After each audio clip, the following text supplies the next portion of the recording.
this meeting to order, and we will begin with the financial update and project tracker. Elise. Yes, sir. Well, the financials we're in a good space at this point. Projects are moving forward. I know the one thing that we've been kind of promoting is our mural program for South Florida Avenue for the road diet down in Dixieland. And so we've got 13 submitted applications for our mural program. So the kickoff has been a huge success for us, and we expect to pick up some more momentum. In combination with the murals, we also have property owners that are looking to do some additional renovations. So I think we're going to see some residual impacts from launching this program and going out and really interacting with some of the property owners. So it's been good out the gates, and the team has been excellent in follow-ups. And so I just want to applaud them because it has been a lot of inquiries, I'll say, for folks calling us up. Okay, very good. Absolutely, we echo that. And kudos to the staff and appreciate your work. Any other additional information? Well, yes, sir.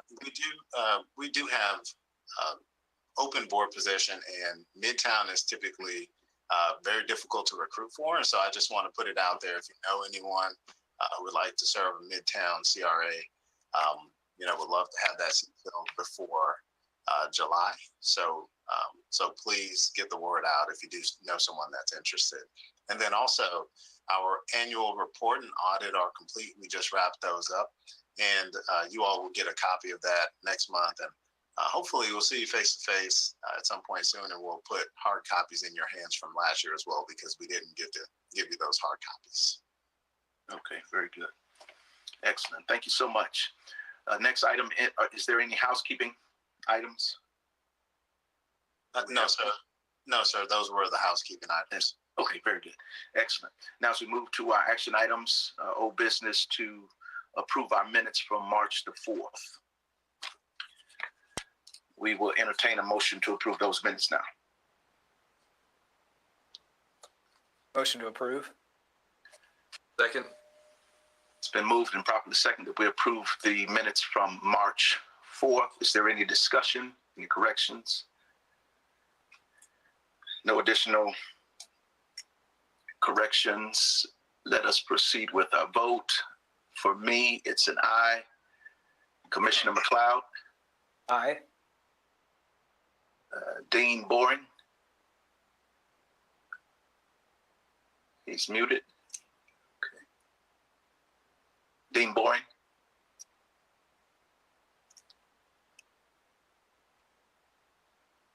Frank Langsford? Aye. Harry Bryant? Aye. Zelda Abram? Aye. Dean Boring? Aye. So is the order. Minutes approved. Thank you so very, very much. Next item is new business.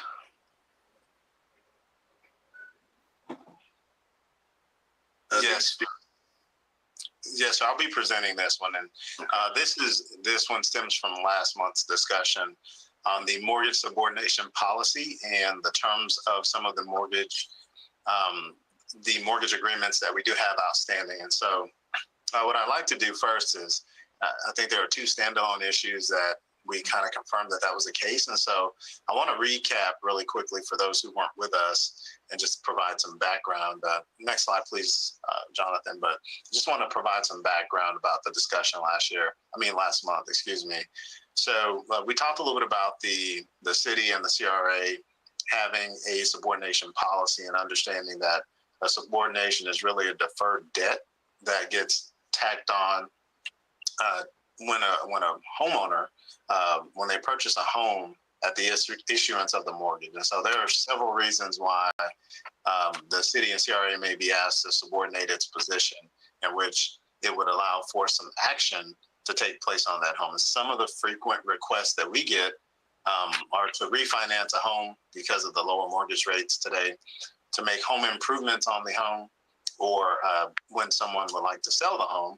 And typically that subordination is not granted without repaying the debt. And it's done for a few reasons, which are really to protect the homeowners from predatory lending, any types of adjustable rate mortgages, or any reverse mortgages that have negative amortization on a home. So we try to also prevent cash from going out to the homeowners when a refinance occurs.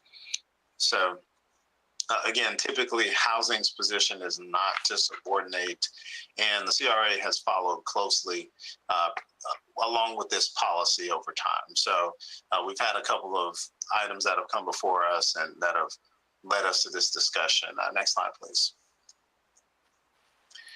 So really, what I wanted to do is to show you all what the housing division does. And those, the policy for housing is in your package, page 14. And really, the difference, again, between how the funds were issued with the CRA and housing division is that the housing division their funds are income restricted when they issue their home down payment assistance. And so those are offered on an income restricted basis.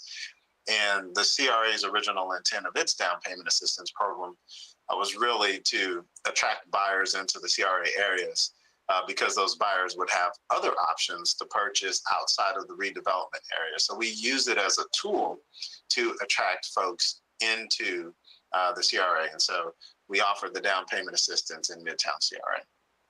Again, you have both the housing division's policy and the CRA's proposed policy within your packages. I'm going to get into the terms in a second, but I just want to point out some of the differences here, or some items that you may jump out to you as you start to look at those policies.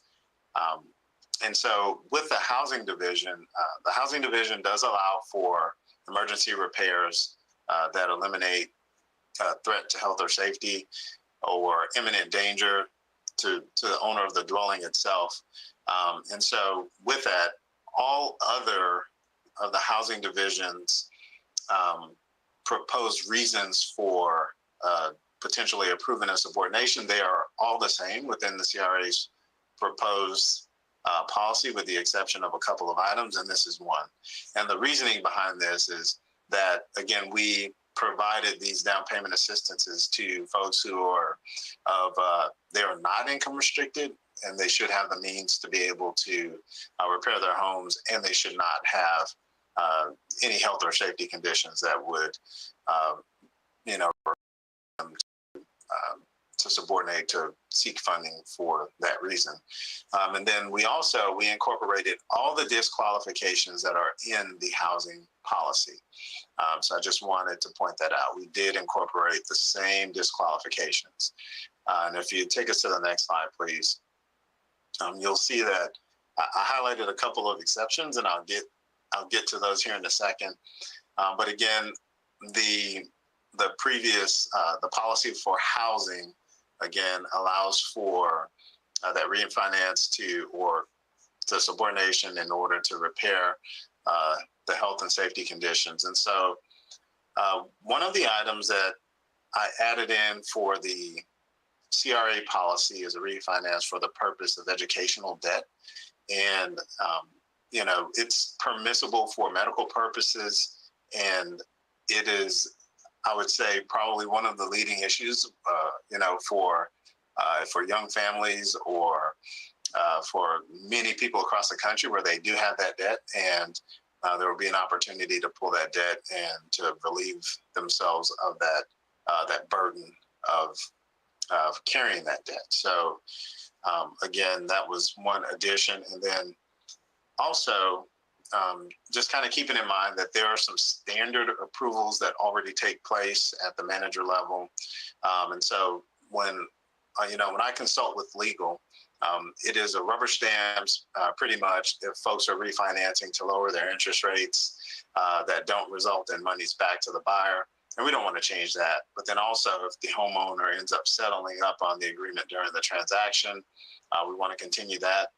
But something that we thought would be beneficial is to allow a homeowner within perhaps a year of satisfying their agreement if they're selling to relocate within the CRA, within the Midtown CRA, and they maintain that property as their homestead, it allows for some upward mobility and for folks to be able to move into some various neighborhoods and potentially improve their living conditions. And so want to be able to approve those types of situations with legal consultation. But overall, any of the proposed subordinations will need to be approved by our department director, which is Nicole Travis, or whomever she designates. And so I just wanted to put the policy out there so that you all could have those as we get into the discussion here about the terms of some of the agreements that we do have outstanding. So before I do that, I just want to stop and see if you all have any questions about what I've presented thus far. No questions on my part. Okay. All right. Well, hearing no questions, I will continue. Next slide, please. So the board requested that staff provide a summary of the outstanding agreements, and those agreements are within your agenda package as well. It's an extensive table. They're on pages 11 to 13. And just to give you a brief summary of the breakdown of these, because we have modified the program multiple times since adopting the down payment assistance program. Some of those terms, they range from 5 to 30 years. Really, it's 20 to 21 years just because the last 10 years are forgiven. So the breakdown here, as you see it in your agenda package, we have 24 agreements that span 20 years plus. We also have 24 agreements that span 10 years. The bulk of those 10-year agreements are Lincoln Square residents. And then we have 36 agreements that span a 5-year period. And we have a couple of anomalies there where we have 3 agreements that have conditional terms or they have some indefinite clauses in them.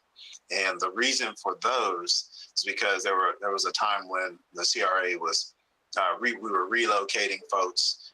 We were making some acquisitions in some target areas. And so we ended up relocating them outside of the CRA district. And so we had to lock in some protections there for us. So we really didn't focus on those 3. We kind of tossed them out to the side. So again, the bulk of the 20-year agreements were signed or recorded more than 5 years ago. So they date back to 2005, going forward to 2017. And I think that's the group of agreements that you all were most concerned about at the last meeting. I wanted to offer some additional detail on the 20-year agreements because they do depreciate over time. So those extended agreements allow for percent decreases the longer that the homeowner stays in the home. So if you look at the slide here, between the first 2 years, the person would need to pay back 100% of that amount of money that they received in their down payment assistance. And then again, it decreases from there. So when folks hit years 11 through 20, it becomes 50%. And, that's the time frame in which I think a lot of you had some concern was that extended time period there, and they would have to pay back 50%. So you see, if you're looking at the numbers, the down payment assistances, they range anywhere from $6,000 up to about $50,000 that were issued under that 20-year plus time frame. And so I will stop and let you all just kind of open the floor for discussion or answer any questions that you may have.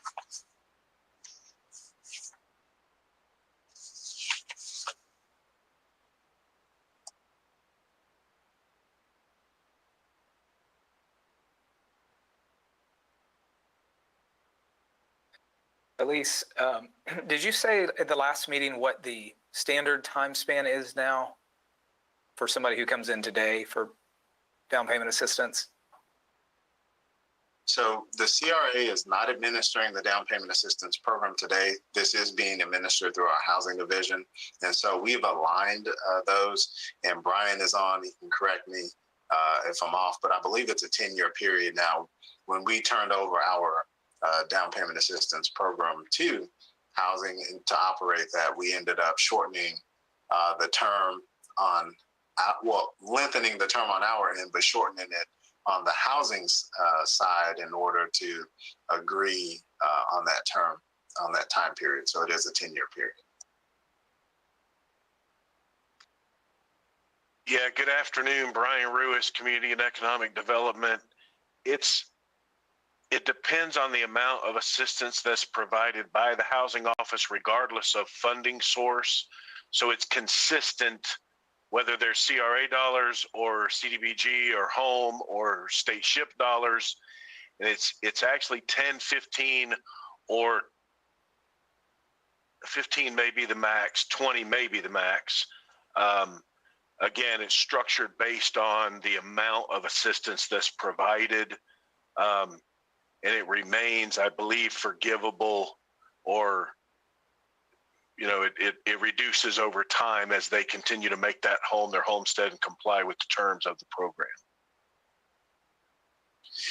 Thank you, Brian. And also, Commissioner, I would like to point out too that the 10-year and the 5-year agreements that we do have in place that were pre-existing, those do not depreciate. So those are in place for the length of the owner's term in that home. Very good. Yeah, Lisa, I have a question. How much funding is available currently, and did the Housing Division receive funds from the CRA once the merger took place? Yes, sir. So we have made funds available for down payment assistance. I can't remember the budget allocation right off the top of my head, but there are funds available for the down payment assistance. Those are administered and they're posted actually on the Keystone Challenge Fund site, because that's the entity that partners with our Housing Division to deliver the down payment assistance program. Those funds. Thank you. Yes, sir. But there are funds available, Midtown CRA, and I believe with the Housing Division as well through their programs.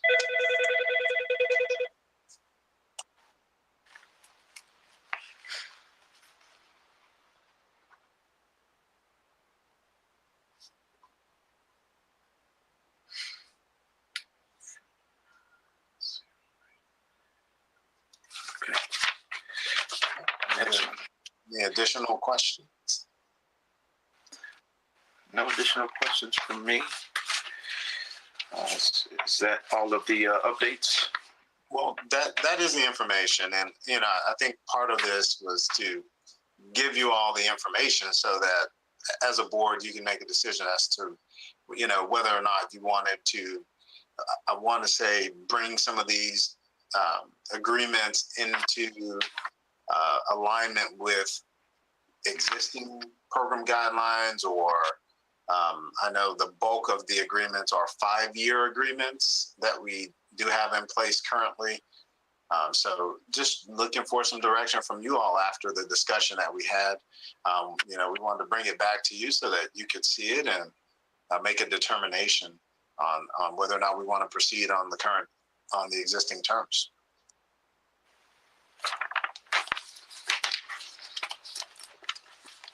Okay.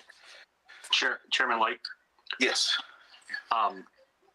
So I think when I'm looking at this policy, my general feeling is, you know, we kind of just have a mix of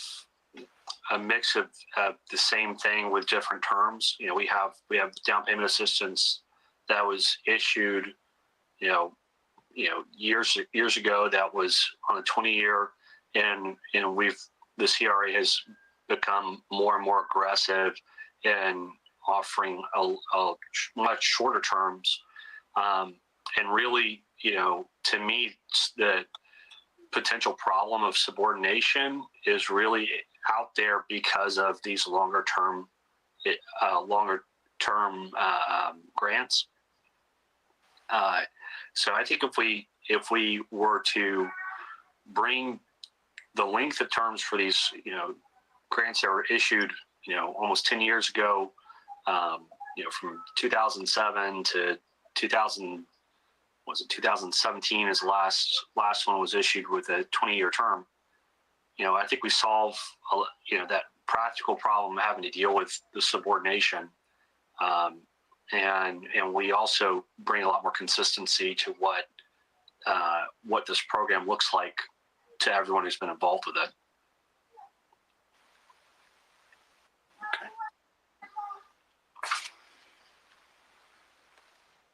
Great point. Now, Elise, did you already mention what will happen to the newer? So anything that is signed going forward, Mr. Chair, will be under those guidelines that Mr. Rulis laid out there.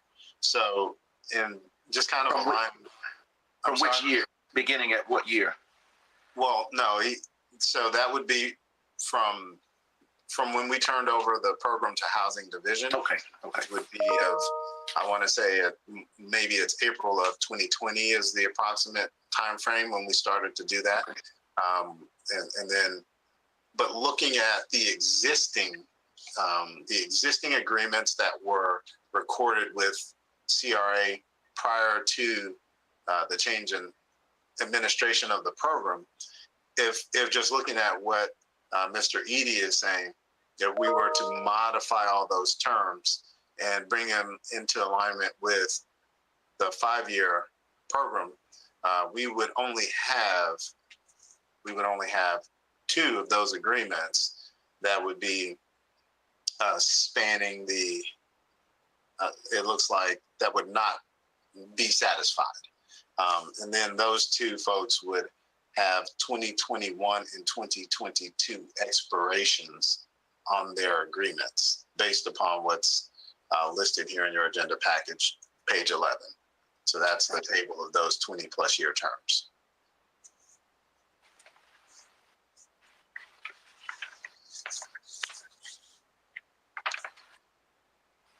So would there be an issue with approving those?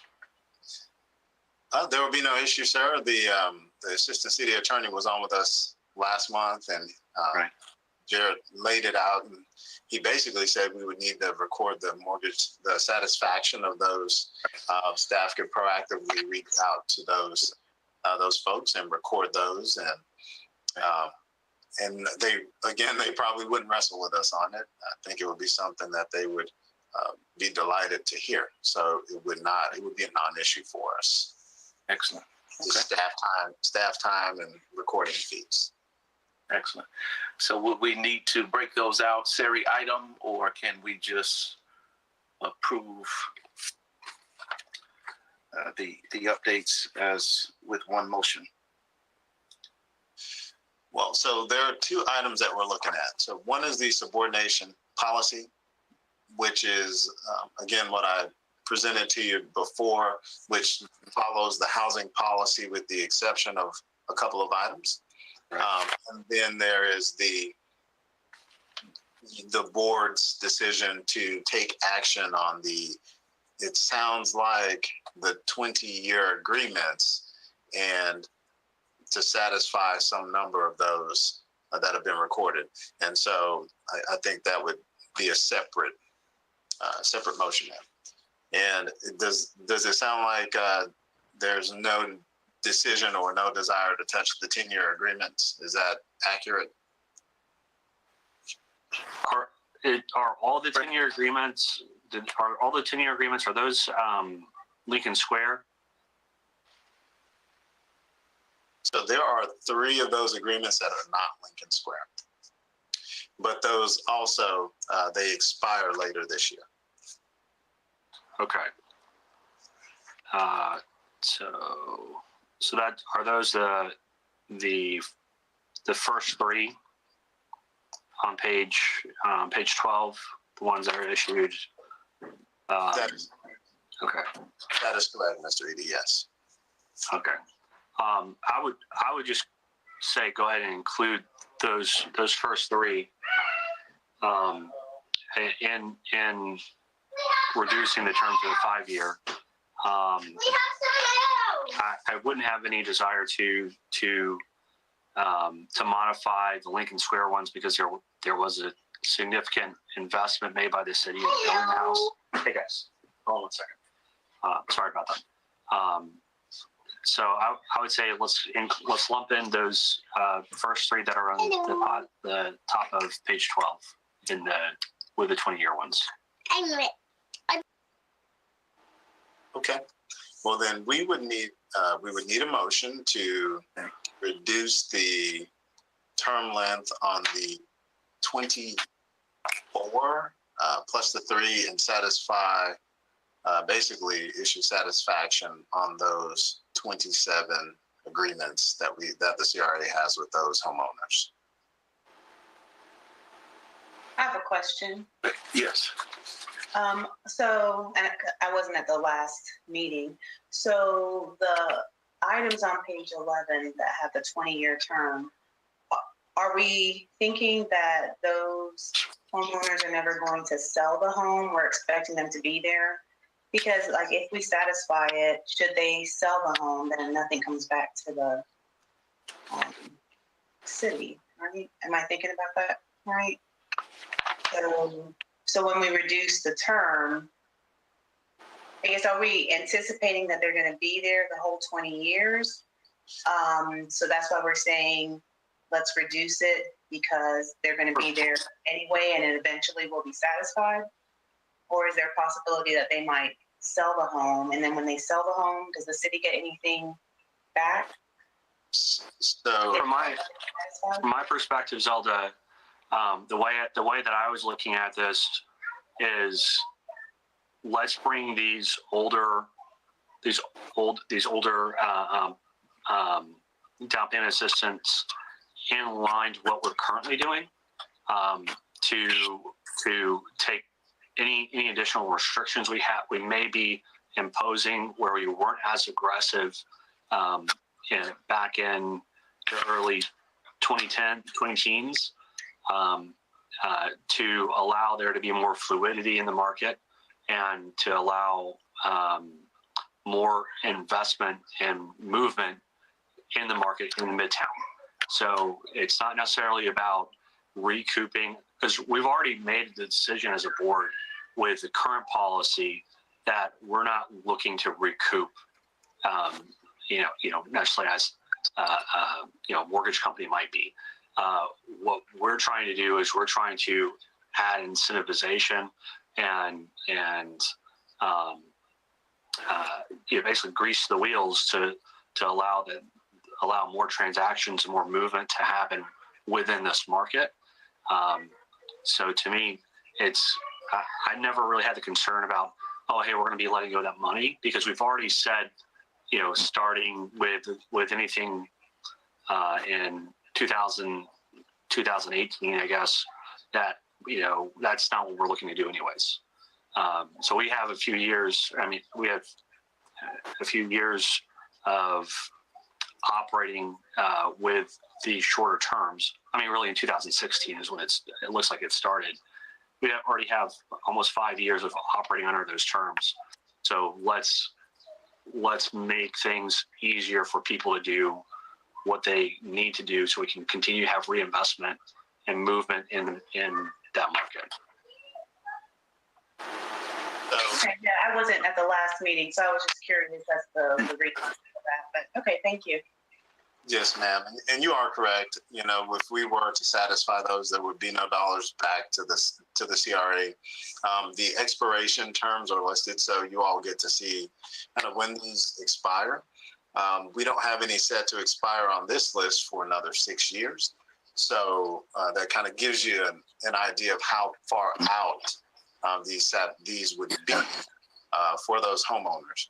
I will say that I've done a little bit of math here. And so if we're looking at the depreciation of the dollars, and the bulk of these are, just say like the median is 50%, where folks are at that 50%. And then we're looking at the average of the actual down payment assistance funding.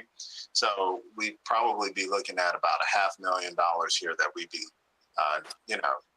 just satisfying and letting go. Okay. Excellent. Thank you very much. Any other questions? If there are no other questions, we're ready to receive a motion. And Brandon, if you could restate that motion Sure. to include those three properties. Yes. Those three agreements. So I move that we satisfy the down payment assistance loans on that are listed numbers 1 through 24 on page 11, numbers 1 through 3 on page 12. We reduce those terms to a 5-year term, thereby satisfying those. So it's in the first chart, numbers 1 through 24, and then on the third chart, which is listed on page 12, chart that's on page 12, numbers 1, 2, and 3 on that chart. All right, it's been moved. Is there a second to reduce those terms to 5 years?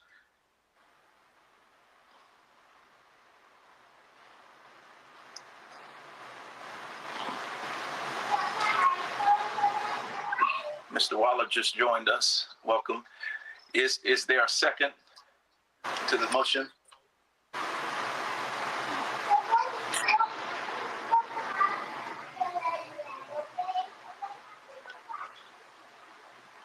Am I missing anyone, Jonathan?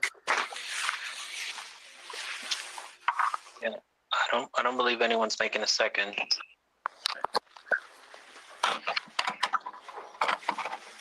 But if there's no second, the motion dies on the floor.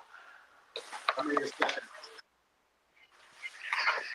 Who made a comment? Mr. Boren, did you say something? Mr. Bourne? Yeah, made a second motion to the motion. Oh, there is a second. Okay, thank you. Moved and properly seconded by Dean Boring that we reduce the number of items listed on page 11, 1 through 24, and page 12, 1 through 3 to 5 years. Is there any more discussion? Any other questions? Yes, Commissioner McLeod. Thank you, Mr. Chair. I just wanted to ask, I think Mr. Eady's reasoning makes sense. I just wanted to ask Elise, Jared, staff, is there anything that we're missing here? Any flip side of this that should be considered before we move forward with this vote? I don't see anything at the moment, but I'd welcome your perspective. Well, I mean, you would be relieving all of these homeowners of the possibility that they would have to pay back any portion of this funding if they were to sell their homes. So theoretically, you can have 24 families selling their homes their will without having to pay back any portion of the funding that was provided to them when they purchased their homes. Is there a downside to that? I mean, it stimulates the market. You may get folks moving out and opening up some housing stock where there may not be a ton of it. But I think we also open ourselves up to get some folks. I mean, they may stay. I can't say. It's very hard to predict it, but just looking at the dollars of it, it certainly could result in some home sales and no obligations to pay back to us. It could also benefit some families who may be looking to, again, alleviate some debt or to expand on their home. So there are just some different angles to look at it. And, I can't say that we know all of the potential outcomes. If I can add to that too, that while there's, the $25,000 is kind of the most typical one you see, and then it looks like they range from as low as I see 6,000 up to looks like 73,000. But under the way that the program is structured is that each year the amount that they owe is reduced. So for some of these ones that are older, the amount of money that's left that they owe that they would have to pay in order to satisfy if they sold the home is significantly lower than what you're seeing on the table in some cases. And I think Elise gave you some of the numbers as a whole of what we would be looking at. But you know, if you kind of break it down to each homeowner, it's going to be a little bit smaller amount, and it's just going to free them up of that obligation if they sold the house. What they do with that newfound freedom, we don't really know, but it sounds like we're anticipating that might stimulate some folks to take advantage of the hot market that we're in right now. Okay, so this amount is the original amount. Like, so this top one here on page 11, that's for $35,000. Looks like it has 6 years left. So that one isn't really $35,000. Correct. So that would be approximately $17,500. So the amount, and that's why I mentioned if you were to average them out, it would not be, you know, if we're looking at an average of $35,000, then we would say that it would be $17,500, and then we could multiply that by the 24 homes or the 24 owners that we see here, and then that would get us over the $400,000 mark. So we'd be in somewhere in the $450,000 to $500,000 range. Oh, okay. Okay. Excellent. There's no further discussion. We will now receive the votes. Mr. Chair, it looks like Mr. Ruiz has his hand raised. Okay, sure. I'm sorry. I did. Thank you. Yes. Our housing office and housing offices in state and our city and county governments across the state and nation structure these loan terms in a way, and this gets to Mr. Eady's point or exception for Lincoln Square, as a means of really trying to calculate a value for that public investment or value of their staying in the home for that term, whatever that may be, but in structuring it so that buyer who received assistance, public dollar assistance, doesn't cash out and unduly profit from that assistance from Jump Street or at a very early stage. And that was Mr. Eady's point with Lincoln Square is that 10-year term is appropriate. So where market movement and volatility and all those things are concerned, those are all valid considerations. But at the very base of this is the CRA through the board, through the redevelopment agency, invests this money to get something in return. That something, more often than not, has been a buyer who potentially has choices of where they're going to buy a home, has chosen to purchase in Midtown, and has done so in return for some level of assistance to make that purchase more attractive to them. And so then the board, with the staff's input, has to decide whether that assistance is appropriately amortized and captured at 5 years or 10 years or 20 years as you're doing today. So while you can look at the charts in each one and try to say, okay, this much or that much, and what is the totality of sort of the forgiveness or release that you're contemplating here today, it really is taking a more current standard. Okay, it's going to be 5 years, it's going to be 10 years, and then applying that as if it existed back when those other arrangements or agreements and terms were put in place. So that really, I think, is the ball that we're trying to keep our eye on, is how long is long enough to feel like that buyer has met their end of the agreement to make that their homestead for a period of time in return for this assistance that saw them make their homestead in Midtown. Absolutely. Thank you, Mr. Ruiz. Appreciate that. I mean, and at the end of the day, we are concerned with the stabilization of the properties here in Midtown. So thank you so much. If there's no other discussion, we will proceed with our vote to reduce these agreements to 5 years. It's an aye for me, Brandon Eady, Aye. Commissioner McLeod, Aye. Brian Waller, Aye. Dean Boring, Aye. Frank Lansford, Aye. Harry Bryant, Aye. Zelda Abram. Aye. Motion is approved. Thank you so very, very much. Excellent work. And again, we salute, of course, all the board members and all of the staff. You all do an excellent job. We appreciate your hard work and diligence to move the CRA forward. Thank you, Mr. Chair. We have one additional item, which is the subordination policy. Yes, we need to receive a motion to approve the updated subordination policy. And just for a point of clarification, again, the CRA does not have its own standalone policy. We've loosely followed the housing policy, so this would bring the CRA's policy, I would say, mostly in line with that, and we would have our own document to govern subordination requests. Excellent. Okay, thank you, Elise. We're ready to receive a motion for approval.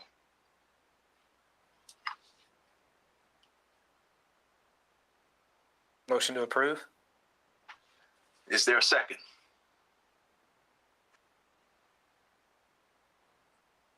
To approve the proposed CRA subordination policy. Second. Second. Who was the second by? Zelda Abram. Excellent. Moved and properly second that we approve the proposed CRA subordination policy. Log in, but nothing happened. Any discussion? Okay. There being none, we will vote. It is an aye for me. Brandon Eady, Aye. Brian Waller, Aye. Commissioner McLeod, Aye. Dean Boring, Aye. Frank Lansford, Aye.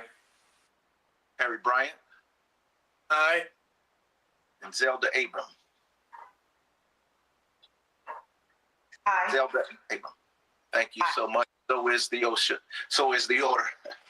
We appreciate your hard work and diligence again, and thank you so very, very much. Anything you need to add, Elise? Yes, sir. The next regular meeting in May 6th. But then also we have two events that are upcoming. There's you all should have invitations in your inbox for the Vermont Avenue Apartments ribbon cutting, and if you recall, that was some property that was owned by the CRA, and we ended up partnering with the Talbot House for affordable there. So that ribbon cutting is on the 14th of this month at 5 p.m. And then also there's Midtown Lofts. If you haven't been by, there are folks who are moving in and living there, and it's a wonderful addition to that Parker Street neighborhood. That one will be on the 26th at 9:30 a.m. I know that Green Mills would love to see your faces out there, and it'd be a great opportunity to connect with the community that we've helped so greatly. And I'm glad that the CRA was able to acquire a symbol, and then that is the result product-wise. So wonderful project, Midtown Lofts. Excellent, excellent. Thank you so very, very much. Again, thank you, everyone. If there is no further business, we will adjourn. Thank you so much.